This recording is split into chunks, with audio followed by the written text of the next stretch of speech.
La parole de Dieu nous déclare qu'à la croix, notre vieil homme a été crucifié avec Christ. Un seul est mort pour tous. Par conséquent, tous sont morts en lui, afin que ceux qui vivent ne vivent plus pour eux-mêmes, mais pour lui. Mais qu'est-il arrivé? Nous avons mis de côté un peu de notre ancienne nature, et nous essayons de lui faire une place dans la nouvelle création. Mais Dieu dit non, et l'homme se bute contre cette sainte intransigeance. Du point de vue de Dieu, l'histoire de la race s'est terminée au calvaire. Ce jour-là, c'est comme si Dieu avait écrit fin et passé à autre chose. Depuis lors, tous ses intérêts gravitent autour de la nouvelle création. Mais il faut le comprendre, cette mort, en passant sur nous, a frappé nos capacités autant que nos infirmités. Elle a embrassé ce qu'il y a de plus beau dans notre nature, humainement parlant, comme ce qu'il y a de pire. Elle n'a pas plus épargné le bon caractère des uns que la perversité des autres. Dieu a tout recommencé.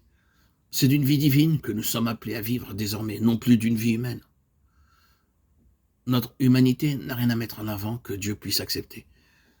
Qu'un élément humain quelconque, préférence ou antipathie ou simple fantaisie, à plus forte raison, une ambition, un intérêt personnel, parviennent à s'insinuer dans une œuvre de l'esprit immédiatement. Tout l'organisme en sera affecté. C'est toujours l'homme, dans ce qu'il apporte de lui-même, qui frappe de paralysie l'œuvre de Dieu. Les plans divins pour notre vie ne se réaliseront jamais tant que nous n'aurons pas compris que ce ne sont pas nos péchés seulement que Christ a cloués à la croix, mais notre personne. L'obstacle, la source de tous nos ennuis, c'est nous-mêmes. Mais alors, n'est-ce pas étrange que nous soyons si lents à accepter notre crucifixion avec Christ, seul moyen pourtant d'assurer à sa vie une expression dans la nôtre? Pourquoi?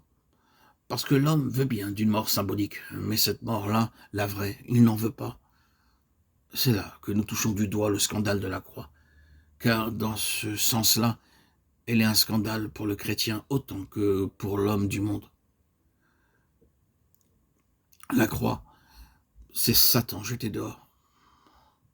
Et c'est ici peut-être que nous touchons la cause la plus profonde. Car que sont le monde et la chair sinon des armes entre les mains de Satan? Car grâce au monde et à la chair, que la hiérarchie satanique perpétue son emprise sur les hommes et que Satan continue à régner en maître sur toute l'ancienne création. Or, en approchant de la croix, Christ a dit, maintenant le prince de ce monde va être jeté dehors.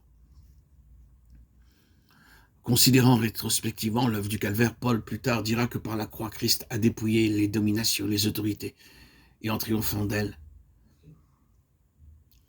les a victorieusement données en spectacle.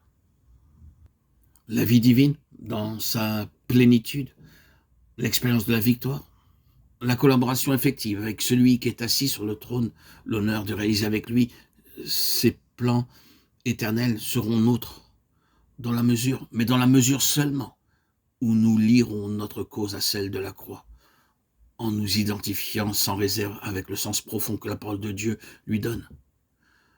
J'ai été crucifié avec Christ, désormais ce n'est plus moi, c'est Christ